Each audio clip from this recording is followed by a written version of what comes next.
یہ ساری تقاریر ریکارڈ ہو رہی ہیں اور انٹرنیٹ پہ ڈالی جا رہی ہیں. دنیا بھر میں لوگ اب اس کو دیکھ رہے ہیں، ہزاروں کی تعداد میں لوگ اس کو دیکھ رہے ہیں.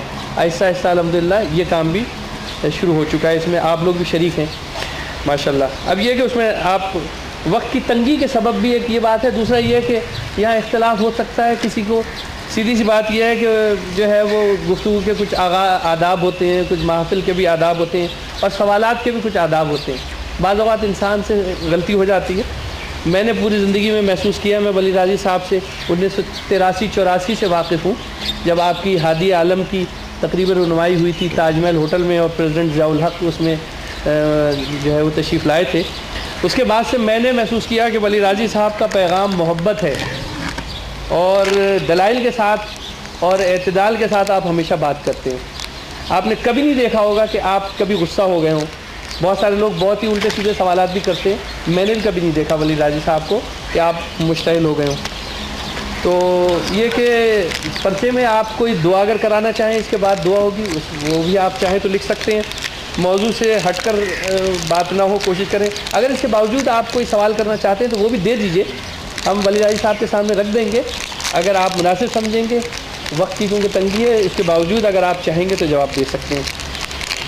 اس کے اب جب تک آپ سوالات لکھیں، میں آپ کو یہ بتانا چاہتا ہوں کہ اب کمپیوٹر اور انٹرنیٹ کا زمانہ ہے. الحمدللہ پچھلے دنوں ہم نے کوشش کی کہ اس کو موبائل سے تقاریر کو ولی راضی صاحب کی ریکارڈ کیا جائے اور اس کو پھر ہم نے کوشش کر کے اس کو انٹرنیٹ پہ ڈالا. وہ تجربہ ہمارا بڑا کامیاب رہا. پھر اس کے بعد ہم نے کیمرہ ارینج کیا. اب الحمدللہ 4 یا 5 مواقع سے مستقل جو ہے یہ تقاریر ریکارڈ ہو رہی ہیں. تو آئندہ ہم کوشش کریں گے اس کو CD میں بھی لے آئیں تو وہ CD بھی آپ کو مل جائے گی. ورنہ آپ انٹرنیٹ کی فیسلٹی جس کے پاس اویلیبل ہے، بہت آسان ایڈریس ہے. ایک YouTube ایک ہوتا ہے، ایک سسٹم ہے انٹرنیٹ پر، اس میں جا کر آپ جو ہے وہ یہ ٹائپ کریں، مثلا www.youtube.com// لگائیں، اس میں بغیر کسی اسپیس کے مولانا ولی راضی ٹائپ کریں، اس میں کوئی اسپیس نہ دیں. یہ ہم نے ایک نیا چینل ابھی بنایا ہے جو پچھلے مہینے بنایا ہے. پہلے ایک جو چینل تقریباً 4-5 ماہ سے چل رہا تھا وہ دوسرا چینل تھا، اس کا ایڈریس یہ تھا www.youtube.com/A-Sattar-Sheikh. تو اس کی اسپیلنگ یہ ہے کہ A ناٹ اسپیس ASATTARSHEIKH. اور اب جو ہم نے چینل بنایا ہے یہ خالصتاً ولی راضی صاحب کی اس میں چیزیں ہوں گی، اس میں خاص طور پر آپ کے آرٹیکل، آپ کے مضامین، آپ کی جو بھی ایسی کوئی چیزیں تخلیقات وہ بھی ہم اس میں ڈال دیا کریں گے انشاءاللہ. وہ بھی اب آپ کو گھر بیٹھے آپ یہ پڑھ سکتے ہیں، دیکھ سکتے ہیں. یہ جو چینل ہم نے بنایا اس کا دوبارہ میں ایڈریس بتا دوں، مولانا ولی راضی، اس میں کوئی اسپیس نہیں ہوگا، کوئی گیپ نہیں ہوگا. MOULANAWALIRAZI. الحمدللہ آپ اس کو دنیا بھر سے لوگ دیکھ رہے ہیں. آپ بھی لوگوں کو بتائیں، خصوصاً نوجوانوں کو جو انٹرنیٹ پہ بیٹھتے ہیں، تو اس کا اس طرح کا پازیٹیو استعمال ہو سکتا ہے. تقاریر موجود ہے اور پھر لوگوں کو آپ بتائیے اس طرح جو بہت سارے لوگ گھر بیٹھے دیکھنا چاہیں وہ دیکھ سکتے ہیں، خواتین بھی دیکھنا چاہیں تو دیکھ سکتے ہیں. اور یہ کہ ہر مہینے کے تیسرے اتوار کی نشست الحمدللہ جاری ہے. میں نے جیسے کہ ابھی عرض کیا کہ ہمارے ایک بھائی ناصر الدین محمود کے یہاں سے اس نشست کا آغاز ہوا تھا اور پھر ولی راضی صاحب کی حادثے کے بعد جو ہے، کیونکہ وہ فلیٹ میں نشست ہوا کرتی تھی فیروز بھائی کے محلے میں ہران ڈریم لینڈ میں، تو اس زمانے میں بجلی بھی بہت جا رہی تھی. ولی راضی صاحب نے اس خدشے کا اظہار کیا کہ اگر جو ہے وہ لائٹ چلی گئی تو پھر میرے لیے اوپر جانا آنا مشکل ہوگا. تو اب ہماری سب ساتھیوں کی جو اس سلسلے میں جو دامے درمے سکھنے کوششیں کرتے ہیں، ان کی کوشش یہ ہے کہ مہینے میں ایک نشست اس کو کر لیا جائے، بھرپور کر لیا جائے. اس میں خاص طور پر میں دوبارہ کہہ رہا ہوں، ہم یہ سارے گر جانتے ہیں کہ لوگوں کو جمع کیسے کیا جاتا ہے. میری پوری زندگی اس میں گزر گئی، لیکن میں لوگوں کو جمع نہیں کرنا چاہتا. میں اپنے دوستوں، ساتھیوں اور آپ کے دوستوں، ساتھیوں کو جمع کرنا چاہتا ہوں. یہاں مزید گنجائش ہے، ہم اس کو اور پیچھے لے جا سکتے ہیں، مزید 150 لوگ اور بھی آ سکتے ہیں. تو اس کا خیال رکھیں. آپ آتے وقت اپنے دوستوں کو، بھائیوں کو، بچوں کو ساتھ لیتے ہوئے آئیں.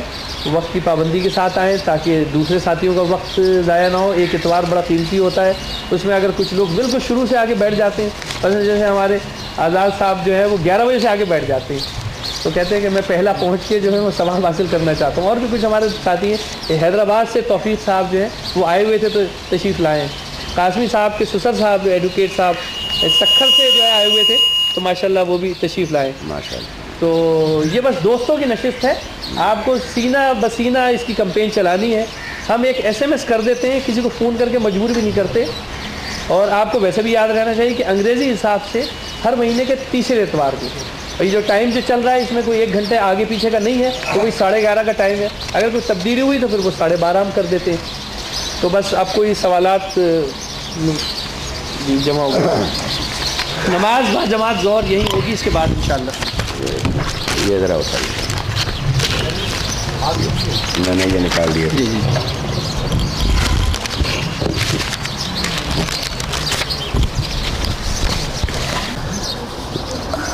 شیخ صاحب نے ابھی یہ طریقہ میرا خیال ہے مناسب طریقہ ہے کہ سوالات آپ لکھ کر دے دیں, تو ان میں سے جن سوالات کو مناسب سمجھوں ان کا جواب دے دوں, جن کا جواب نہ دے سکوں یا موضوع سے متعلق نہ ہو تو اس کی وضاحت کر دوں.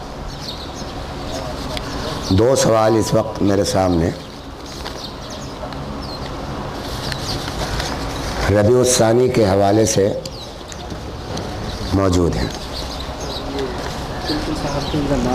جی, اس میں فیروز عالم صاحب نے سوال کیا ہے کہ حضرت شیخ عبد القادر جیلانی رحمۃ اللہ تعالیٰ علیہ نے کہا کہ تمام اولیاء حضرات کی گردن پر میرا پاؤں ہے. حضرائے کرم وضاحت فرما دیجیے. جی ہاں, یہ جملہ آیا تھا. دیکھیں ایک بات یاد رکھیے کہ غوث ایک بات لمبی نہیں کرنا چاہتا, مختصر عرض کرتا ہوں کہ ایک تو عالم اسباب ہے, یہ جس میں ہم بس رہے ہیں دنیا میں. ہر کام اسباب کے پیچھے چھپا ہوا ہے. حق تعالی شانہ کو پوری قدرت حاصل ہے کہ وہ بغیر اسباب کے حالات کو پیدا کر دے, لیکن چونکہ اپنے تمام صفات کو اللہ تعالیٰ نے اسباب کے پردے میں چھپا دیا ہے, تو ہمیں حکم دیا گیا کہ اسباب اختیار کرو. بیمار ہو جاؤ تو اللہ تعالیٰ کو پورا حق حاصل ہے, پورا قدرت حاصل ہے کہ آپ دعا کریں اور آپ کو بغیر کسی ڈاکٹر کے شفا دے دیں. لیکن اللہ تعالیٰ نے فرمایا, حکم دیا کہ نہیں, جاؤ ڈاکٹر کے پاس جاؤ, علاج کرو, تدابیر کرو. ان تدابیر کو ہم اثر ڈالیں گے. دوا میں اثر نہیں ہے, ڈاکٹر کے اندر اثر نہیں ہے, اس کی تشخیص تجویز میں اثر نہیں ہے. اثر ہمارے پاس ہے, شفا ہمارے پاس ہے, لیکن دیں گے جب تم یہ سارے اختیار کرو گے تدابیر. تو جب یہ بات ہے کہ ایک عالم اسباب ہے اور دوسرا عالم تکوین ہے کہ وہاں اسباب نہیں, اس کو عالم تکوین کہتے ہیں کہ وہاں معاملات بغیر اسباب کے پیدا ہوتے ہیں. اس عالم تکوین کے بھی عہدے ہیں. جس طرح اس عالم اسباب میں سیاست میں کوئی صدر ہے, کوئی پرائم منسٹر ہے, کوئی اس کے مجلس شورا کے ممبر ہیں, یعنی اسمبلی کے وزراء ہیں, اسی طرح عالم تکوین میں بھی کچھ عہدے ہیں. ان میں بھی کوئی صدر ہے, کوئی پرائم منسٹر ہے, کوئی وزیر ہے, کوئی بہت سارے وہ چیزیں ہیں. بعض لوگ اس عالم تکوین پر یقین ہی نہیں کرتے, جبکہ وہ عالم تکوین منصوص بھی ہے قرآن اور حدیث سے, اور سب کے واضح طور پر اس کے آثار نظر آتے ہیں. وہ یہ ہے کہ اس میں جو ایک عہدہ ہے غوث کا, غوث قطب سے بھی بڑا ہوتا ہے, اور غوث اصل میں یوں سمجھ لیجیے کہ پرائم منسٹر ہے.